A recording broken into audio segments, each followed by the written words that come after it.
ከጠላታችሁ በላይ ሊጎዳችሁ የሚችለው ማን እንደሆነ ታውቃላችሁ? ካልገመታችሁ ልንገራችሁ። ያላችሁበት ድረስ መጥቶ እንኳን ደስ አላችሁ የሚላችሁ ሰው ነው። አንዳንድ ሰዎች በወዳጅነት ስም ህይወታችሁ ውስጥ የሚገቡት ሊያግዟችሁ ሳይሆን የውድቀታችሁን ቀን በቅርብ ርቀት ሆኖ ለመመልከት ነው። በምቀኝነት ሁል ጊዜ በቀጥታ ጦርነት አይመጣም። አንዳንዴ በምክር፣ አንዳንዴ በጭንቀት፣ አንዳንዴ ደግሞ በፈገግታ ተሸፍኖ ይመጣል። ዛሬ በዙሪያችን ያሉ መርዛማ ሰዎችንና በወዳጅነት ስም ማለትም በጓደኛ፣ በስራ አጋር፣ በዘመድ ተመስለው የተደበቁ ምቀኞችን የምትለዩባቸውን 7 አስደንጋጭ ምልክቶችን አሳያችኋለሁ። ይህንን ቪዲዮ ስትጨርሱ ጓደኛ መስለው ስኬታችሁን የሚመጡ ሰዎችን ለይታችሁ ታውቃላችሁ።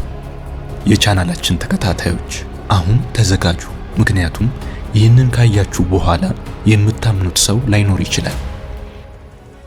አንደኛው ምልክት በምክንያት የተደበቀ ስውር ተቃውሞ። በህይወታችን ውስጥ ከጠላት ፊት ይልቅ የወዳጅ ምክር አደገኛ የሚሆንበት አንድ ምስጢራዊ መንገድ አለ። ይህ ሰው አንተን በቀጥታ አይሳካልህም አይልህም፣ ምክንያቱም ያንን ካለ ማንነቱ ይጋለጣል። ይልቁንም ለአንተ አስቤ ነው የሚል የሐሰት ጭንብል አለው። በአእምሮህ ውስጥ ጥርጣሬን በጥበብ ይዘራል። አዲስ ህልም ይዘህ ስትመጣ፣ አዲስ ስራ ስትጀምር ወይም የህይወት አጋርን ስትመርጥ ይህ ሰው መጀመሪያ የሚያነሳው ስለ ስኬቱ ሳይሆን ስለሚመጣው አደጋ ነው። ገበያው ቀዝቅዟል፣ ያ ሰው እኮ እንደዚህ አይነት ባህሪ ያለው ወይም ብትቆይ ይሻላል የሚሉ ቃላትን እየመረጠ ይወረውርብሃል። ይህ ሐሳቢ ሊመስል ይችላል፣ ነገር ግን በጥልቀት ስንመለከተው ዓላማው አንተን ከአደጋ መጠበቅ ሳይሆን ካለህበት የእድገት መስመር ገፍትሮ ማስቆም ነው። ስነ ልቦናዊ ትንታኔዎች እንደሚጠቁሙት እንደዚህ አይነት ሰዎች ያንተን መነሳሳት ኢንስፓይሬሽን በጭንቀት የመተካት ልዩ ተሰጥኦ አላቸው። አንተ በደስታ ተሞልተህ ስታወራ እነሱ የሌሉ ችግሮችን እየፈጠሩ አእምሮህን በስኬቱ ላይ ሳይሆን በስጋቱ ላይ ብቻ እንዲያተኩር ያደርጉታል። ይህ ተገቢ ምክር ሳይሆን ስነ ልቦናዊ ጥቃት ነው። እውነተኛ ወዳጅ ችግሩን ነግሮ መውጫውንም አብሮ ሲፈልግ ነው። የወዳጅ ምቀኛ ግን ችግሩን አግዝፎ እንድትፈራና እንድትሰላች ያደርጋል።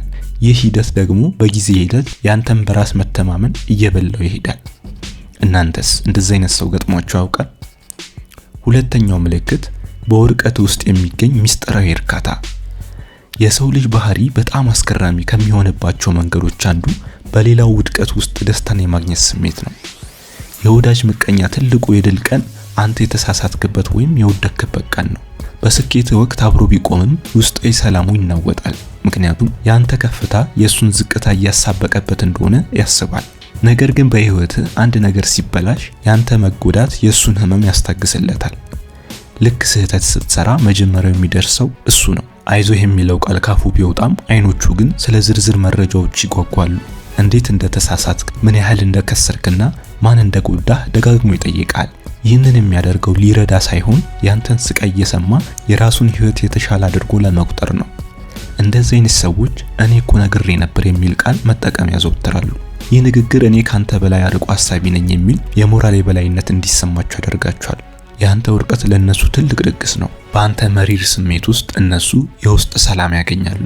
ካንተ ጋር ያላቸው ግንኙነት የተገነባው በፍቅር ሳይሆን አንተ ተጎርተ እነሱ አይዞባይ በሚሆኑበት ጎጂ ሚዛን ላይ ነው። ሶስተኛው ምልክት የስኬትህን ዋጋ የማሳነስ ስልት ይጠቀማሉ።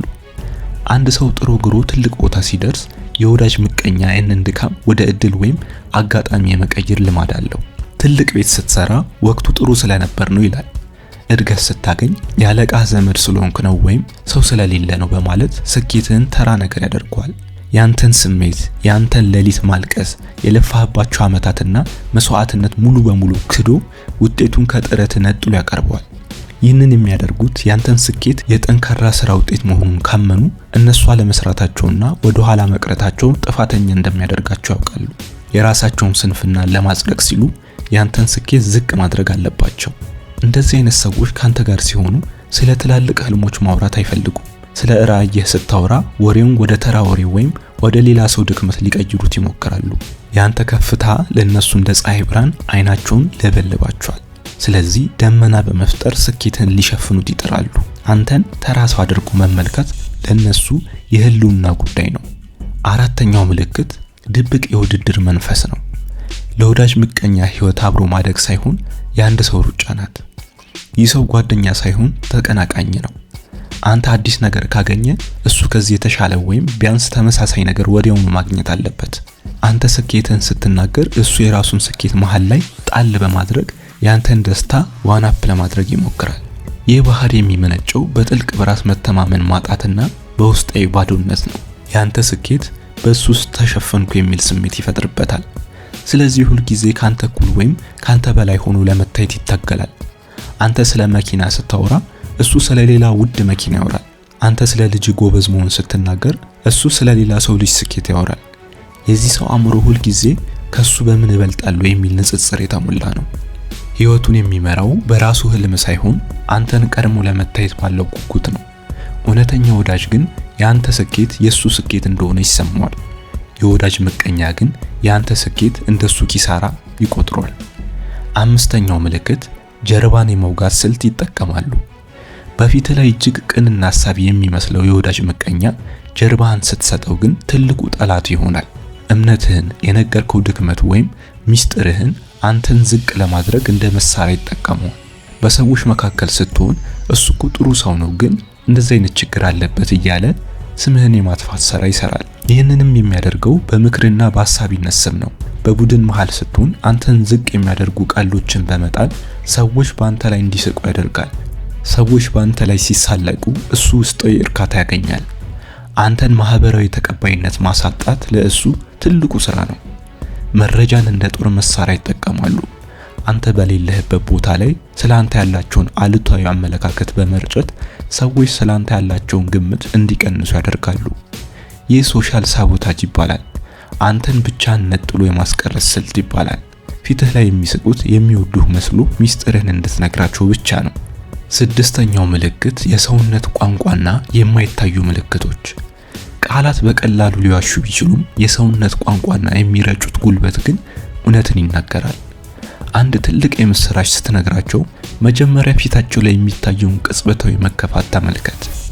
በጥቃቅን ሰከንዶች ውስጥ ፊታቸው ይገረጣል፣ ከንፈራቸው ይጣመማል ወይም ግንባራቸው ይቋጠራል። ከዚያ ወዲያውኑ ራሳቸውን አርመው የውሸት ፈገግታ ያሳዩሃል። ጥናቶች እንደሚጠቁሙት እውነተኛ ደስታ ከዓይን ይጀምራል። የወዳጅ ምቀኛ ፈገግታ ግን ከአፍ አያልፍም። አንተ ስታወራ አቋርጠው ስልካቸውን ሲነካኩ፣ ሌላ ቦታ ሲመለከቱ ወይም ትኩረታቸውን ወደ ሌላ ነገር ሊቀያየሩ ይችላሉ። ያንተ ስኬት ለነሱ እንደ ጩኸት ይሆንባቸዋል። ስለዚህ ትኩረት ባለመስጠት ያንተን ስሜት ሊገድሉት ይሞክራሉ። ከነሱ ጋር ስትሆን ያለ መፈለግ ስሜት ወይም አልተፈለኩም የሚል ስሜት ከተሰማ አእምሮህ ሊነግር የፈለገውን ትልቅ እውነት አለ። ያንን ስማው። የሚያሳዩ የሰውነት ቋንቋ መቼም ቢሆን አይዋሽም። ሰባተኛው ምልክት በደስታ ቀን መጥፋት። ብዙዎች ጓደኛ በመከራ ቀን ይታወቃል ቢሉም የወዳጅ ምቀኛ ግን በመከራ ቀን አብሮ ሊሆን ይችላል። ምክንያቱም አንተ ስታለቅስ ማየት ለነሱ እኔ ካንተ የተሻልኩ ነኝ የሚል ስሜት ይሰጠዋል። ትክክለኛ ፈተና ግን በስኬትህ ቀን አብሮህ መቆሙ ነው። አንተ ትልቅ ደረጃ ላይ ስትወጣ፣ በሁሉም ዘንድ ስትከብርና ስትደምቅ የወዳጅ ምቀኛ ቀስ እያለ ይርቃል። ስልክ አያነሳልህም፣ መልእክት አይመልስልህም ወይም ስራ በዝቶብኝ ነው የሚል ሰበብ ያበዛል። ምክንያቱ ግን ስራ መብዛቱ ሳይሆን ያንተ ስኬት የእሱን ባዶነት ስለሚያሳብቅበት ነው። ካንተ ጋር ሲሆን የሚያገኘው ህመም እንጂ ደስታን አይደለም። አብሮ መቆም አይችልም፣ ምክንያቱም ያንተ ብርሃን የሱን ጥላ እያሳየ ይረብሸዋል። እውነተኛ ወዳጅ በውድቀትህ ብቻ ሳይሆን በስኬትህም አብሮ የሚደምቅ ነው። የወዳጅ ምቀኛ ግን በውድቀትህ ብቻ ደስተኛ የሚሆን በስኬትህ ግን የማይታይ ጥላ ነው። ታዲያ እነዚህን ሰዎች ስናውቅ ምን እናድርግ ካላችሁ፣ ቂም እንዳትይዙ፣ ይልቁንም ርቀታችሁን ጠብቁ። ህይወት አጭር ናት። ጉልበታችሁን የሚመጡ ሰዎችን ተሸክሞ መሮጥ አትችሉም። እዚህ ጋር አንድ ነገር ላስምርበት። እኔ ይህንን የምላችሁ በሰዎች ላይ ጥርጣሬ እንዲኖራችሁ ሳይሆን ራሳችሁን እንድትጠብቁ ነው። በዙሪያችሁ ያሉ እውነተኛ ወዳጆችን ለመለየት መጀመሪያ መርዛሞቹን ማወቅ ግድ ይላል። እናንተስ ከነዚህ ከሰባት ምልክቶች በአንዱ ጓደኛችሁ አይታችኋል ወይስ እናንተ ጋር እንዲህ አይነት ምልክቶች ታይቶባችሁ ያውቃል? እውነቱን ኮሜንት ላይ አስቀምጡልን።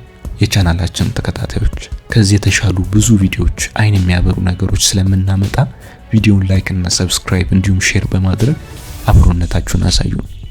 መልካም ጊዜ፣ ጥሩ ህይወት ለፍጥረታት ሁሉ እንዲሆን እንመኛለን። ከኤሊሁስ